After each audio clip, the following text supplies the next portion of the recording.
Hello students, today we will do our next poem, sixth poem, No Man Are Foreign.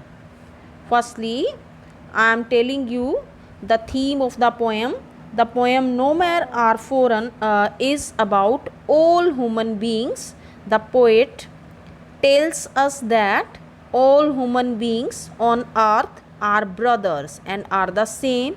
He tells us that all of us need sun, air, water, and clothes to cover the same kind of land.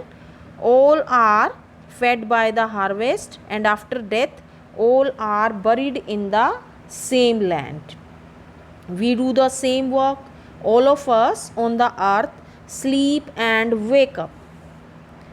Love, want to be loved. It is the human beings who hate others. We defile the earth and we all live on by hating and fighting with one another. It is we who pollute the air that we all breathe to serve our purpose and without taking into consideration its bad impact on another people. Now I am starting my poem. Have you ever thought of some people as strange, or other countries as foreign? We have many ways of thinking of other people as different from us as them. They may belong to a different country, speak a different language. In this poem, however, the poet reminds us of many ways in which we are all the same, for we are human beings. कि हम कई बार क्या सोचते हैं कि कुछ लोग जो हैं they are strange person because they live in the different country, they live in the foreign countries, and we have many ways of thinking of other people different from us because वो different country में रहते हैं, different language बोलते हैं. But जो poet है वो हमें काफ़ी सारे ऐसे ways तरीके बता रहा है, similarity show कर रहा है. Remember, no man are foreign, no country is foreign. Beneath all uniforms a single body breathes.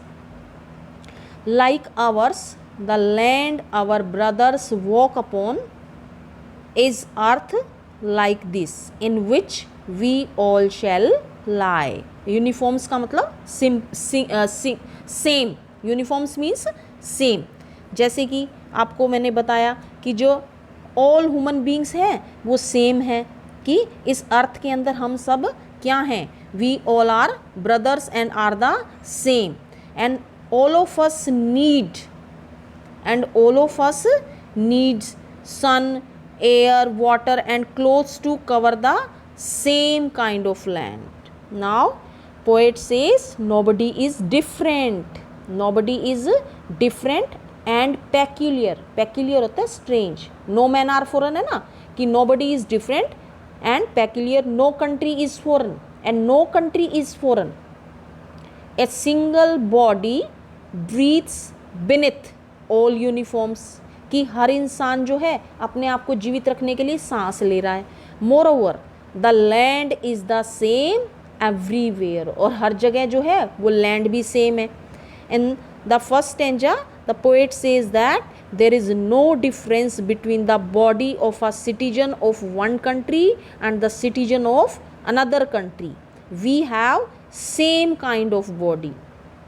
We wear same kind of clothes. We walk on the same planet. And the end of each individual is the same. कि जब इसी धरती पर रहते हैं और जब हम मर जाते हैं तो इसी धरती पर हम अपना शरीर त्यागते हैं, एंड में इसी धरती पर लेट जाते हैं. तो कोई भी जो है पर्सन फॉरेन नहीं है, कोई फॉरेन कंट्री में नहीं रहता. A single body breathes in all human beings.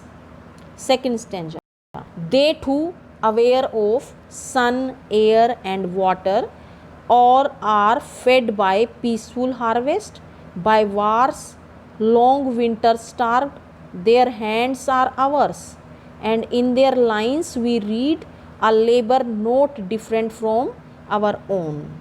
क्या कहा जाता है इसमें कि all of us need sun, air, water and clothes to cover the same kind of land, and all persons are fed by the harvest. Harvest मतलब हम सब अपने आप को फीड कैसे करते हैं जो फसल खेतों में तैयार होती है उससे हमारा अन्न से भोजन बनता है हमारा। And after death all are buried in the same land and their hands are same, मतलब we do the same work, हम सेम काम करते हैं, हर कोई काम कर रहा है इस दुनिया के अंदर। All of us on the earth sleep, और फिर सभी के सभी सोते हैं।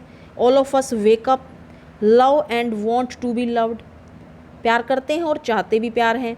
It is the human beings who hate others, ठीक है, और स्लीप भी करते हैं, उसी प्रकार से जागते हैं। Strength that can be won, और हम लव के द्वारा लोगों का दिल जीतते हैं, और हमारे अंदर ताकत, और सबके अंदर स्ट्रेंथ है, सबकी स्ट्रेंथ होती है, सबके अंदर पॉजिटिविटी होती है, सबके अंदर क्वालिटीज़ होती हैं। Every land is common life, they all can recognise and understand. Okay students, this is very simple poem. After that next stanza, that ये लास्ट लाइन है ना आपकी, दैट ऑल कैन रिकॉग्नाइज, ये जो ऊपर 3 लाइन है सभी इस चीज़ को रिकॉग्नाइज करते हैं, पहचानते हैं और समझते हैं। सभी ये जो ऊपर चीज़ें बताई गई हैं कि सभी सोते हैं, सभी जागते हैं, सभी काम करते हैं, और सभी आपस में प्रेम से रहना चाहते हैं, और ये भी चाहते हैं कि दूसरे भी हमसे प्रेम करें। तो सारे जो ह्यूमन बीइंग्स हैं भगवान ने सबके अंदर ये पावर डाल रखी है। Let us remember whenever we are told to hate our brothers, it is ourselves that we shall dispossess, betray होता है धोखा, condemn होता है निंदा करना, remember we who take arms against each other, arms क्या होते हैं, हथियार। it is the human beings who hate others, it is the human beings who hate others and we defile the earth, मतलब defile the earth तो नीचे वाले paragraph में, लेकिन इससे भी लिंक्ड है ये कि हम जो है अर्थ के एनवायरनमेंट को, अर्थ के पीसफुल एनवायरनमेंट को पॉल्यूट करते हैं। क्योंकि हमें अगर कोई कहता है कि whenever we are told to hate our brothers, हम किसी के द्वारा हमें सिखाया जाता है कि तुम ऐसा मत करो, कहा जाता है ना। Sometimes some selfish people instigate the innocent to harm others. Selfish persons होते हैं, वो innocent persons को अपने धोखे में लेकर बोलते हैं कि उनको harm पहुंचाओ। They do it for their own benefits. जैसे आप टेररिस्ट देख सकते हो, वो अपने सुख के लिए, अपनी उसके लिए दूसरों को नुकसान पहुंचाते हैं। The common or ordinary man does not understand their tricks and starts hating his fellow human beings. हम किसी के बहकाव में आकर दूसरों को मारते हैं, पीटते हैं, उनका बुरा करते हैं, ठीक है। तो है ना, let us remember whenever we are told to hate our brothers, it is ourselves the we disposes betray, हम धोखा देते हैं, condemn निंदा करते हैं। remember we who takes arms, दूसरों के खिलाफ हम हथियार भी उठाते हैं, ठीक है, उनका बुरा करते हैं। It is we who destroy others, they tell them to cause riots होते हैं दंगे फैलाना, वो कहते हैं कि दंगे फैलाओ। टेररिस्ट जो होते हैं उनका तो यही काम है। The poet says that one should not follow anybody's advice without brooding over it. brooding होता है थिंकिंग, कि पोएट हमें क्या एडवाइस करता है कि हमें किसी की सलाह नहीं माननी चाहिए।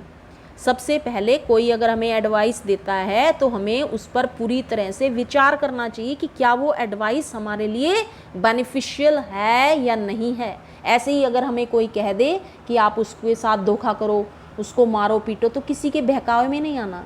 It is who want to create hate against others, so we should not do it, we should think over it properly.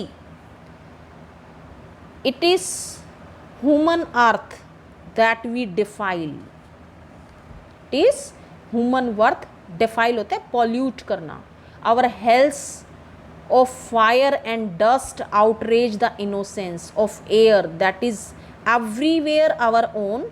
Remember, but ये बात ध्यान रखो, no man are foreign, no country is foreign and no person is strange. ये बात याद रखनी है कि no country is foreign here and no person is strange here. All are human beings. Okay, there is no difference in them and the foreigners. The people of the entire world are the same. ये बात आपको याद रखनी है. Sometimes selfish people instigate the innocent to harm others. It is we who pollute the air that we all breathe to serve our purpose. कि हम अपने air को पोल्यूट करते हैं, defile our environment. It is the human beings who pollute the earth peaceful environment of our health of fire and dust and outrage the innocents. कैसे करते हैं? The common और ऑर्डिनरी पर्सन होते हैं, जो इनोसेंट पर्सनस होते हैं, they do not understand their tricks. जो सेल्फिश पर्सनस है, इनोसेंट पर्सनस, उनकी ट्रिक्स को नहीं समझते and starts hating his fellow human beings and they tell them to cause writs. The poet said one should not follow anybody's advice without brooding over it. The poet repeatedly say there is no difference in them and the foreigners. ठीक है, कि of air that is everywhere our own. हम air को भी pollute करते हैं, means peaceful environment को हम पोल्यूट करते हैं, जो कि चारों तरफ, जो एवरीवेयर, जो पूरा होल वर्ल्ड है वो हमारा है. People of the entire world are the same. People of the entire world are the same. Okay students, that's all for today. Now I am telling there is no rhyming scheme in this poem. There is no rhyming scheme in this poem. The poem is written in free verse. जब किसी poem के अंदर rhyming scheme नहीं होती तो हम उसको क्या कहते हैं कि ये फ्री वर्स में लिखी गई है. तो पोएटिक डिवाइसेस में आपको बता रही हूँ बेटा, एलिट्रेशन यूज़ किया गया है. A single body breathes. Single body breathes, body और ब्रीथ्स जो है बी से स्टार्ट हो रहा है. और स्लीप एंड स्ट्रेंथ, स्लीप भी एस से स्टार्ट हो रहा है, स्ट्रेंथ भी एच से स्टार्ट हो रहा है. मेटाफर यहाँ पर काफ़ी बार यूज़ हुआ है. Beneath all uniforms a single body breathes. Wars long winter starved. Here the starvation experienced during unproductive and harsh winters describe the want and hunger faced during war time. Repetition, no man are foreign. जो no man are foreign line है वो बार बार repeat हो रही है. ठीक है बेटा, और इसके जो क्वेश्चन आंसर्स हैं उनको देख लेते हैं हम. Beneath all uniforms, what uniforms do you think the poet is speaking about? कि किसके बारे में बात कर रहा है? The poet speaks about the various dresses that people of various countries wear, but beneath them the human body is same. How does the poet suggest that all people on earth are same? The poet says that nobody is different and peculiar, no country is foreign, a single body breathes beneath all uniforms. Moreover, the land is the same everywhere. In stanza 1, find 5 ways in which we all are alike. Pick out the words. In the first stanza, the poet says that there is no difference between the body of a citizen of one country and the citizen of another country. We have same kind of body, we wear same kind of clothes, we walk on the same planet, and the end of each individual is the same. How many common features can you find in stanza 2? Pick out the words. कौन कौन से features जो हैं similar हैं? Sun, air, water, peaceful harvest, required for human survival and same hands. Question 4, whenever we are told to hate our brothers, we do you think this happens? Why? Who tells us? Should we do as we are told at such times? What does the poet say? Sometimes some selfish people instigate the innocent to harm others. They do it for their own benefit. The common or ordinary man does not understand their tricks and starts hating his fellow human beings. They tell them to cause rifts. The poet says that one should not follow anybody's advice without brooding over it. The poet repeatedly says that there is no difference in them and the foreigners. The people of the entire world are the same. Okay, students, thank you so much.